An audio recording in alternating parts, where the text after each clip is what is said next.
ഇന്ന് നടന്ന സംഭവവികാസങ്ങൾ രണ്ട് കാര്യങ്ങൾ ബോധ്യപ്പെടുത്തുന്നുണ്ട്. ഒന്ന്, പാകിസ്ഥാന് യുദ്ധ നിയമങ്ങളൊന്നും ബാധകമല്ല എന്ന നിലയിലാണ് കാര്യങ്ങളുടെ പോക്ക്. രണ്ട്, ഇന്ത്യയുടെ പ്രതിരോധ മന്ത്രാലയം ഇക്കഴിഞ്ഞ വർഷങ്ങളിൽ സ്വരുക്കൂട്ടിയ ഇന്ത്യയുടെ ആയുധങ്ങളുടെ പോർമുനകളുടെ കരുത്ത് പാകിസ്ഥാൻ അറിഞ്ഞ ദിവസമാണ്. I appreciate once again union government. ഈ സർക്കാരിനെ ഒരിക്കൽ കൂടി എനിക്ക് അഭിനന്ദിക്കേണ്ടതുണ്ട്. കാരണം ഈ പ്രതിരോധ മന്ത്രാലയത്തിൻ്റെ പടക്കോപ്പുകളിൽ ഏറ്റവും മാരകമായ പടക്കോപ്പുകളാണ് ഇന്ന് പാകിസ്ഥാന് നേരെ പ്രയോഗിച്ചത്. എനിക്ക് അഭിമാനമുണ്ട് ഒരർത്ഥത്തിൽ ഇവിടെ നിൽക്കുന്നതിൽ. കാരണം നമ്മൾ അയൺ ഡോമിനെ കുറിച്ച് സംസാരിച്ചിട്ടുണ്ട്. അയൺ ഡോം എന്ന് പറയുന്നത് ഇസ്രായേലിൽ പലസ്തീൻ്റെ ആക്രമണത്തെ, ഹമാസിൻ്റെ ആക്രമണങ്ങളെ നേരിടാൻ, ഇസ്രായേലിലെ പൗരന്മാരെ സംരക്ഷിച്ചു നിർത്താൻ വേണ്ടി ഇസ്രായേൽ സ്വരുക്കൂട്ടിയ ഒരുപക്ഷെ ലോകത്തിലെ തന്നെ ഏറ്റവും മികച്ച വ്യോമ പ്രതിരോധ സംവിധാനമാണ്, ഏരിയൽ ഡിഫൻസ് സിസ്റ്റമാണ് അയൺ ഡോം. അയൺ ഡോം പോലെ ഒരു സംവിധാനം ഇന്ത്യക്ക് ഒരിക്കലും വാങ്ങാൻ കഴിയില്ല. കാരണം ഇന്ത്യയുടെ ടെറിട്ടറി ഇസ്രായേലിനെ അപേക്ഷിച്ച് എത്രത്തോളം വലുതാണ്. പക്ഷേ ഇന്ന് നമ്മൾ തെളിയിച്ചൊരു കാര്യമുണ്ട്. നോക്കൂ, നമ്മൾ ഇന്നിവിടെ സംസാരിച്ച് നിൽക്കുന്നത് ഒരൊറ്റ കാര്യം കൊണ്ടാണ്. Thanks to S-400 missiles. നോക്കൂ, S-400 മിസൈൽസിനെ നമ്മൾ പറയുന്ന പേര് സുദർശൻ ചക്ര എന്നാണ്. ഇസ്രായേലിനൊരു അയൺ ഡോം ഉണ്ടെങ്കിൽ ഇന്ത്യക്കൊരു സുദർശൻ ചക്രയുണ്ട്. ഈ സുദർശൻ ചക്ര ഇറ്റ് ഈസ് ടു എക്സ്പെൻസീവ് ഉണ്ണി ബാലകൃഷ്ണൻ. ഒരു സിസ്റ്റത്തിന് 7000 കോടിയാണ്. 5 സിസ്റ്റമാണ് നമ്മൾ വാങ്ങാൻ തീരുമാനിച്ചത്. അന്ന് ഒരുപാട് പേർ ചോദിക്കുന്നു, ഇത്രയും എക്സ്പെൻസീവായ മിലിറ്ററി ഗാഡ്ജറ്റ് നിങ്ങൾ വാങ്ങണോ? നമ്മുടെ മിലിറ്ററി എക്സ്പെൻഡിച്ചർ കൂടുതലല്ലേ ബഡ്ജറ്റിൽ? അന്ന് പ്രതിരോധ വകുപ്പ് മന്ത്രി പറഞ്ഞത് നമ്മളുടെ സാഹചര്യങ്ങൾക്കനുസരിച്ചുള്ള ബഡ്ജറ്റിംഗ് ആണ് മിലിറ്ററിയിൽ ഉൾപ്പെടുത്തുന്നത്. നോക്കൂ, ഇന്ന് 35,000 കോടി കൊടുത്ത് ഇന്ത്യയുടെ 5 പ്രധാനപ്പെട്ട S-400 മിസൈൽ സിസ്റ്റത്തിന് ഇന്ത്യ റഷ്യയിൽ നിന്ന് പർച്ചേസ് ഓർഡർ കൊടുത്തു. 3 എണ്ണം എത്തി. അതിലൊന്നാണ് ഇന്ന് നമ്മൾ ഉപയോഗിച്ചതുകൊണ്ട് എന്ത് നേട്ടം?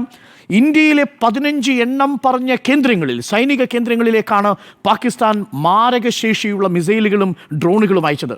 ആ 15 ഇടങ്ങളിൽ ഒരു 3 വീണ് പൊട്ടിയിരുന്നെങ്കിൽ നമ്മുടെ ചർച്ച ഇന്ന് ഇങ്ങനെയാകുമായിരുന്നു. ഒരിടത്ത് വീണ ഇങ്ങനെയാകുമായിരുന്നു. നമ്മൾ പലപ്പോഴും മിലിറ്ററി കേന്ദ്രങ്ങൾ, ഒരു മിലിറ്ററി കേന്ദ്രം ഉറിയെ ആക്രമിക്കുന്ന സമയത്തൊരു വലിയ വാർത്തയാവുന്നു. ഒന്ന് ആലോചിച്ച് നോക്കൂ, 15ഓളം ഉറിക്ക് സമാനമായ ആക്രമണങ്ങൾ ഇന്ത്യയിൽ ഉണ്ടാകുമായിരുന്നു. നോക്കൂ, അതോടുകൂടി ഇന്ത്യൻ സൈന്യത്തിൻ്റെ മുറയിൽ തകരില്ലേ? മാത്രമല്ല, അതിനുശേഷം നടക്കാൻ പോകുന്ന ഒരു ടോട്ടൽ വാറിലേക്ക് കാര്യങ്ങൾ പോവില്ലേ? ഞാൻ അപ്രീഷിയേറ്റ് ചെയ്യുന്ന 2 കാര്യത്തിലാണ്. ഒന്ന്, ഇന്ത്യയിലെ സൈനിക വ്യൂഹത്തിന് നേരെയുണ്ടായ ആക്രമണത്തെ ചെറുക്കാൻ ആവശ്യമായ ഒരു സുരക്ഷാ സംവിധാനം നമുക്കുണ്ട്. ഇസ്രായേലിന് അയൺ ഡോം എങ്ങനെയോ അതേപോലെ S-400 എന്ന സുദർശൻ ചക്രം മിസൈൽ സിസ്റ്റം നമ്മൾ ഉപയോഗിക്കുന്നു എന്നുള്ളതാണ് ഏറ്റവും പ്രധാനപ്പെട്ട കാര്യം. That is point number 1. അത് എക്സ്പെൻസീവ് ആണ്, സമ്മതിക്കുന്നു. പക്ഷേ അതില്ലായിരുന്നെങ്കിൽ നമ്മൾ ഇന്ന് ഈ നിമിഷം ഇങ്ങനെയൊരു ചർച്ച ഇവിടെ നിന്ന് ചെയ്യുമായിരുന്നില്ല. അമൃത്സറിൽ അത് വീഴുമായിരുന്നു. അത് എവിടെ മുതൽ എവിടം വരെയാണെന്ന് ആലോചിച്ച് നോക്കണം. അവന്തിപുര മുതൽ അങ്ങ് കാശ്മീരിൽ അവന്തിപുര മുതൽ ഇങ്ങ് ഗുജറാത്തിലെ ഭുജ് വരെ നീണ്ടു നിൽക്കുന്ന 15 മിലിറ്ററി കേന്ദ്രങ്ങളിലാണ് പാകിസ്ഥാൻ്റെ ഡ്രോണുകളും മിസൈലുകളും ലക്ഷ്യം വെച്ചത്. അതിൽ ഒരിടത്ത് വീണ് പൊട്ടിയിരുന്നെങ്കിൽ ആന്റോ ഗസ്റ്റൻ പറഞ്ഞതുപോലെ നമ്മളുടെ ചർച്ച ഇന്ന് ഇതാകുമായിരുന്നില്ല.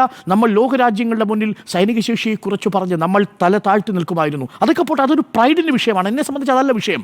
രണ്ടാമത്തേതാണ് വിഷയം. നമ്മൾ ഉറപ്പായിട്ടും അതൊരു എസ്കലേഷനിലേക്ക് പോകും. കാര്യം ഇന്ത്യൻ മിലിറ്ററി ക്യാമ്പിനെ ആക്രമിച്ചു കഴിഞ്ഞാൽ സ്വാഭാവികമായും ഒരു പൊതു ഡിമാൻഡ് ഉയരും. ആ ഡിമാൻഡിൻ്റെ അടിസ്ഥാനത്തിൽ ഒരു വാറിലേക്ക് പോകുന്ന സാഹചര്യം ഉണ്ടാകും. എങ്ങനെയാണ് ഡിറ്ററൻറ്റ് എന്നുള്ളത് നമുക്ക് ഗുണകരമാവുക എന്ന വാക്ക്, ആ വാക്ക് ഈസ് വെരി ഇമ്പോർട്ടൻറ്റ്. ഡിറ്ററൻറ്റ് എന്ന വാക്ക് ഇന്ത്യ എപ്പോഴും, പ്രതിരോധ മന്ത്രാലയം എപ്പോഴും ഉപയോഗിക്കുന്ന ഒരു വാക്കാണ്. നമ്മൾ സ്വീകരിച്ചു വരുന്നതും അതാണ്.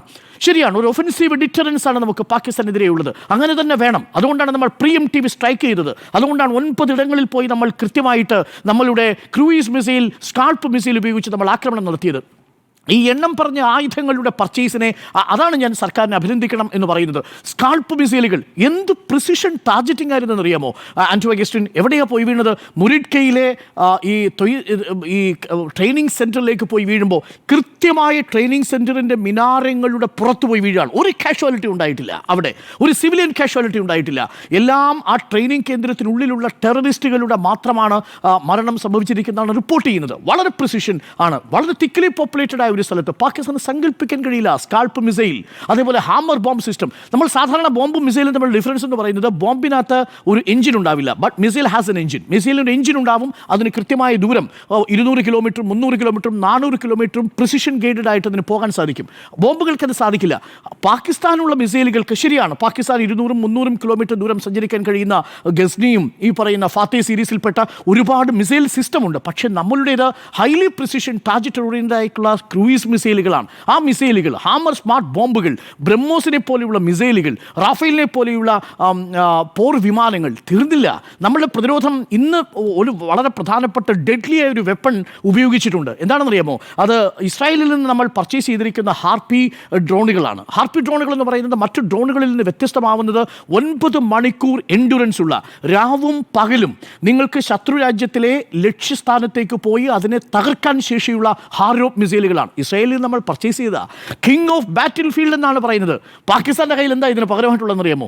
ചൈനയിൽ നിന്ന്, നമ്മൾ ചൈനയെ കുറിച്ച് സാധാരണ പറയുന്ന പോലെയാണ്, കുന്നംകുളം വാക്യം പറയുന്നത്. ചൈനയുടെ കാര്യം പറയാം. ചൈന പ്രോഡക്റ്റാണ്. അവരുപയോഗിച്ചിരിക്കുന്ന സിസ്റ്റം HQ-9 എന്ന് പറയുന്ന ഒരു ഏരിയൽ ഡിഫൻസ് സിസ്റ്റമാണ്.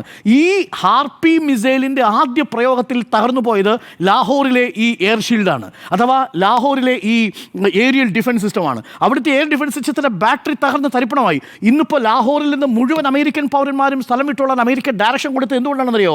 ലാഹോറിലെ പാകിസ്ഥാൻ്റെ ഏരിയൽ ഡിഫൻസ് സിസ്റ്റം തകർന്ന് തരിപ്പണമായി. ഒരൊറ്റ ഡ്രോൺ, ഹാർപ്പി ഡ്രോൺ, നമ്മൾ ഹാരോപ്പ് എന്നാണ് അതിന് പറയുക, ആ ഡ്രോൺ ഉപയോഗിച്ചുകൊണ്ടാണ് നമ്മളത് സാധിച്ചത് എന്നുള്ളതാണ്. അൺമാൻഡ്, ഒരു കാഷ്വാലിറ്റി പിന്നീട് ഭാഗത്തില്ല. അത് അൺമാൻഡായ ഇത്രയും ദൂരം പോയി ആക്രമണം നടത്താൻ കഴിയുന്നതാണ്. തീർന്നില്ല. മോദിയുടെ പേരിലുള്ള ഒരു സ്റ്റേഡിയം ഉണ്ടല്ലോ, അത് ആക്രമിക്കുമെന്ന് നിർദ്ദേശം കൊടുത്തു. പറഞ്ഞു തീർന്നില്ല. റാവൽപിണ്ടിയിലെ സ്റ്റേഡിയത്തിൻ്റെ പുറത്ത് ഇന്ത്യയിലെ ഹാരോപ്പ് ഡ്രോണുകൾ പതിക്കുന്ന കാഴ്ചയാണ് നമ്മൾ കണ്ടത്. അപ്പോൾ ഹാരോപ്പ് ഡ്രോണുകളാണെങ്കിലും ശരി, ഇന്ത്യയുടെ ഏരിയൽ ഡിഫൻസ് സിസ്റ്റമായ S-400 സിസ്റ്റം ആണെങ്കിലും ശരി, റഫാലിൽ വഹിക്കാൻ കഴിയുന്ന സ്കാൾപ്പ് ക്രൂയിസ് മിസൈലുകളാണെങ്കിലും ശരി, ഹാമർ സ്മാർട്ട് ബോംബുകളാണെങ്കിലും ശരി, നമ്മളൊക്കെ സാധാരണ എപ്പോഴും പറയാറുണ്ടല്ലോ, ക്ലസ്റ്റർ ബോംബുകളെ കുറിച്ച് നമ്മൾ ചർച്ച ചെയ്തിട്ടുണ്ട്. ക്രൂയിസ് മിസൈലുകളെ കുറിച്ച്, സ്കഡ് മിസൈലുകളെ കുറിച്ചൊക്കെ ഇറാഖിൻ്റെ കാലത്തൊക്കെ നമ്മൾ ചർച്ച ചെയ്തിട്ടുണ്ട്. നമ്മൾ വലിയ ചർച്ചാ വിഷയമായിരുന്നു. സ്കഡ് മിസൈലുകൾ വരുന്നു അല്ലേ ഇറാഖിൻ്റെ സമയത്തൊക്കെ. ഇന്ന് നമ്മൾ പറയേണ്ടത് ഇന്ത്യയുടെ വെപ്പൺട്രിയിലുള്ള ഈ മെഷീനെ കുറിച്ചാണ്. പകരം എന്താണ് പാകിസ്ഥാനുള്ളത്? പാകിസ്ഥാൻ അറ്റാക്ക് ചെയ്യാൻ ഉപയോഗിച്ച സാധാരണ 15 മിസൈലുകളെയും നമ്മൾ പറഞ്ഞ എയർ ഡിഫൻസ് സിസ്റ്റം നിർവീര്യമാക്കിയിരിക്കുന്നു എന്നുള്ളതാണ്. അക്കാര്യത്തിലാണ് ഇന്ത്യയുടെ മിലിറ്ററിയുടെ ശേഷിയെ നമ്മൾ ഒരിക്കൽ കൂടി ഈ ഘട്ടത്തിൽ അപ്രീഷിയേറ്റ് ചെയ്യേണ്ടത്. അത് വാറിനെതിരെയുള്ളൊരു പ്രതിരോധം കൂടിയാണ്. അതുകൊണ്ടാണ് ഞാൻ ഡിറ്ററൻറ്റ് എന്ന വാക്ക് പറയുന്നത്. ആയുധങ്ങൾ തന്നെ ഉപയോഗിച്ച് നമ്മൾ ഒരു യുദ്ധത്തിലേക്ക് പോകാതിരിക്കാനുള്ള ഡിറ്ററൻസ് കാണിക്കുന്നു എന്നുള്ളതാണ്. അതിന് പാകിസ്ഥാൻ ഒരു ഉത്തരവാദിത്വവും ഇല്ലാത്ത രാജ്യമാണ്. ഒരു റോക്ക് സ്റ്റേറ്റാണ് പാകിസ്ഥാൻ എന്നുള്ളത് എത്ര തവണ തെളിയിച്ചതാണ്. ഞാൻ ഒരൊറ്റ എക്സാമ്പിൾ മാത്രം പറഞ്ഞ് അവസാനിപ്പിക്കാം. നമ്മളോട് പാകിസ്ഥാൻ പലതവണ പറഞ്ഞില്ലേ, ഇപ്പോൾ സ്വതന്ത്ര അന്വേഷണം വേണമെന്ന് പാകിസ്ഥാൻ ആവശ്യപ്പെടുന്നുണ്ടായിരുന്നല്ലോ, ചൈന അതിനെ പിന്താങ്ങിയില്ലേ? ഇതേപോലെ എത്ര സ്വതന്ത്ര അന്വേഷണം പാകിസ്ഥാൻ ഉത്തരവിട്ടിട്ടുണ്ട്? ഏതെങ്കിലും ഒരു അന്വേഷണം സ്വതന്ത്രമായി നടത്തിയോ? നമ്മൾ എത്ര തവണയായി ആവശ്യപ്പെട്ടതാണ് ഹഫീസ് സെയ്ദിൻ്റെ കാര്യം? എന്തെങ്കിലും തീരുമാനം ഉണ്ടായോ? അങ്ങ് പറഞ്ഞതുപോലെ ഈ കാണ്ഡഹാറിലെ വിമാനം റാഞ്ചിക്കൊണ്ട് പോയിട്ട് മസൂദ് അസറിനെ മോചിപ്പിക്കാൻ ശ്രമിച്ചത് ഇതേ പാകിസ്ഥാൻ്റെ തന്നെ നാട്ടിൽ നട്ടുവളർത്തി ലഷ്കർ-ഇ-തോയ്ബയുടെ തീവ്രവാദിയല്ലേ? അയാളെയല്ലേ നമ്മളിപ്പോൾ വധിച്ചിരിക്കുന്നത്? അസറിനെയല്ലേ വധിച്ചിരിക്കുന്നത്? എന്നു പറഞ്ഞാൽ പാകിസ്ഥാൻ പറഞ്ഞ വാക്ക് പാലിക്കാത്ത, ഒരു തരത്തിലും നമുക്ക് അംഗീകരിക്കാൻ കഴിയാത്ത നിലപാടുള്ളയാളാണ്. ഞാനൊരു പേര് പറയാം. ഷക്കീർ-ഉർ-റഹ്മാൻ ലഖ്വി എന്നാണ് പേര്. ലഷ്കർ-ഇ-തോയ്ബയുടെ കമാൻഡറാണ്. ലഷ്കർ-ഇ-തോയ്ബയുടെ കമാൻഡറെ ഇന്ത്യ പിടികിട്ടാപ്പുള്ളിയായിട്ട് പ്രഖ്യാപിച്ചതാണ്. NIA തലയ്ക്ക് വിലയിട്ട മനുഷ്യനാണ്. ഇയാളെ എവിടെയാണ് പാർപ്പിച്ചതറിയാമോ? അഡിലാല ജയിലിലാണ് പാർപ്പിച്ചിരിക്കുന്നത്. നമ്മുടെ തിഹാർ ജയിൽ പോലുള്ള ജയിലാണെന്നാണ് പറയുന്നത്. എന്നിട്ട് പാകിസ്ഥാൻ എന്താ പറഞ്ഞതെന്നറിയാമോ? ഇയാളെ നമ്മൾ ജീവപര്യന്തം തടവിന് ശിക്ഷിച്ചിരിക്കുന്നു, റിഗറസ് ഇംപ്രിസൺമെൻറ്റിന് ശിക്ഷിച്ചിരിക്കുന്നു എന്നാണ് പറഞ്ഞത്. അഡിലാല ജയിലിൽ ഇപ്പോൾ അടുത്തു വന്ന വാർത്ത ഞാൻ കഴിഞ്ഞ ദിവസം സുജയോട് പറയായിരുന്നു. ഈ ഷക്കീർ-ഉർ-റഹ്മാൻ ലഖ്വിയുടെ ഭാര്യ പ്രസവിച്ചു. എങ്ങനെയാണ് സംഭവം? മാസത്തിൽ 10 ദിവസം ഭാര്യയ്ക്ക് അദിലാൽ ജയിലിൽ ഭാര്യയോടൊപ്പം ഹണിമൂൺ ആഘോഷിക്കുന്നതിനുള്ള എല്ലാ സൗകര്യവും ഒരുക്കി കൊടുത്തു ഈ പറയുന്ന പാകിസ്ഥാൻ ഗവൺമെൻറ്. സ്റ്റേറ്റ് ഗസ്റ്റാണ്. പുറത്തു വരുന്ന വിവരം എന്താ? തീവ്രവാദിയായ അയാളെ ജയിലിൽ അടച്ചിരിക്കുന്നു എന്നുള്ള. ഇതേ കാര്യം തന്നെയാണ് മസൂദ് അസറിൻ്റെ കാര്യത്തിൽ സംഭവിച്ചത്. ഇത് തന്നെയാണ് തഹാവൂർ റാണയുടെ കാര്യത്തിൽ സംഭവിച്ചത്. പറഞ്ഞ വാക്കിന് പുല്ലുവില കൽപ്പിക്കുന്ന രാജ്യമാണ്, ഒരു റോക്ക് സ്റ്റേറ്റാണ്, മര്യാദകെട്ട ഒരു രാഷ്ട്രമാണ് പാകിസ്ഥാൻ എന്നുള്ളതാണ്. അതുകൊണ്ട് തന്നെ ഇന്ത്യ ഒരു യുദ്ധത്തിലേക്ക് പോവുകയല്ല, യുദ്ധത്തെ തടഞ്ഞു നിർത്തുന്ന ഒരു ഡിറ്ററൻസ് നമ്മളുടെ ആയുധശേഷി ഉപയോഗിച്ച് നമ്മൾ നടത്തുന്നു. അതാണ് നമ്മൾ ഇന്ന് കണ്ടത്.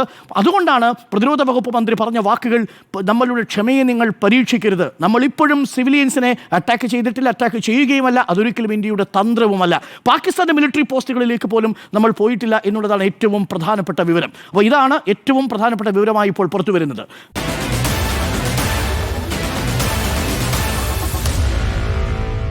Meet the editors.